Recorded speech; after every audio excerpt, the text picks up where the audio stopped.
Selanjutnya, kita membahas iklan digital sebagai salah satu bentuk konten yang paling berorientasi pada hasil dan konversi. Iklan digital dirancang untuk menjangkau audiens tertentu dalam waktu yang relatif singkat.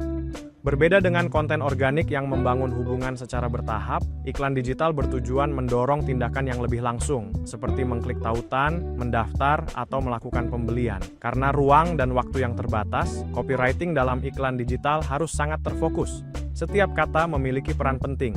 Judul iklan harus mampu menghentikan perhatian audiens, sementara isi iklan menjelaskan manfaat utama secara cepat dan jelas. Selain itu, copy iklan harus relevan dengan konteks audiens. Pesan yang sama bisa menghasilkan respons berbeda tergantung kebutuhan dan situasi audiens saat itu. Call to action menjadi penutup yang krusial. Ajakan bertindak harus jelas, spesifik, dan mudah dipahami, agar audiens tahu langkah apa yang perlu dilakukan selanjutnya. Pembelajaran utamanya adalah bahwa iklan digital yang efektif bukan sekadar promosi, melainkan penyampaian solusi yang tepat kepada audiens yang tepat pada waktu yang tepat. Berikutnya, kita membahas pentingnya menyesuaikan copywriting dengan jenis konten dan platform yang digunakan. Setiap jenis konten memiliki karakter dan tujuan yang berbeda. Website membutuhkan copy yang terstruktur, jelas, dan informatif karena audiens biasanya mencari kepastian sebelum mengambil keputusan. Media sosial memiliki karakter yang lebih cepat dan dinamis. Copywriting harus ringkas, menarik, dan mampu memicu interaksi dalam waktu singkat.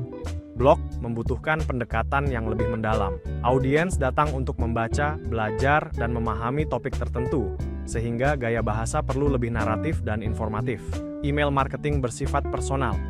Copywriting dalam email harus terasa relevan bagi penerima, tidak terlalu umum, dan langsung ke inti pesan.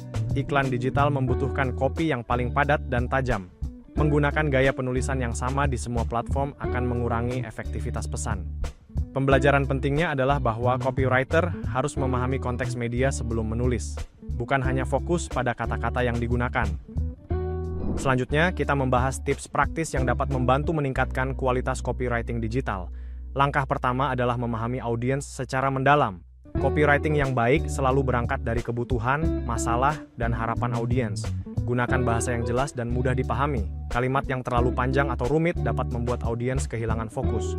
Fokuskan pesan pada manfaat utama. Alih-alih hanya menjelaskan fitur, jelaskan dampak positif yang akan dirasakan audiens. Struktur teks juga penting. Gunakan paragraf yang rapi dan alur yang logis agar pesan mudah diikuti, terutama saat dibaca atau didengar melalui TTS. Terakhir, lakukan evaluasi secara berkala. Data dan respons audiens dapat menjadi dasar untuk memperbaiki dan menyempurnakan copy di masa mendatang. Berikutnya, kita membahas strategi terintegrasi dalam copywriting digital. Copywriting yang efektif tidak berdiri sendiri di satu kanal. Semua konten harus saling terhubung dan mendukung tujuan yang sama. Website, blog, media sosial, email, dan iklan digital perlu dirancang sebagai satu kesatuan pengalaman bagi audiens. Pesan inti harus konsisten, meskipun gaya penyampaian disesuaikan dengan karakter masing-masing platform. Strategi terintegrasi membantu audiens mengenali brand dengan lebih mudah dan membangun kepercayaan secara bertahap. Tanpa konsistensi, audiens bisa merasa bingung atau ragu terhadap identitas brand. Pembelajaran utamanya adalah bahwa keberhasilan copywriting digital tidak hanya bergantung pada kreativitas, tetapi juga pada konsistensi dan keselarasan strategi.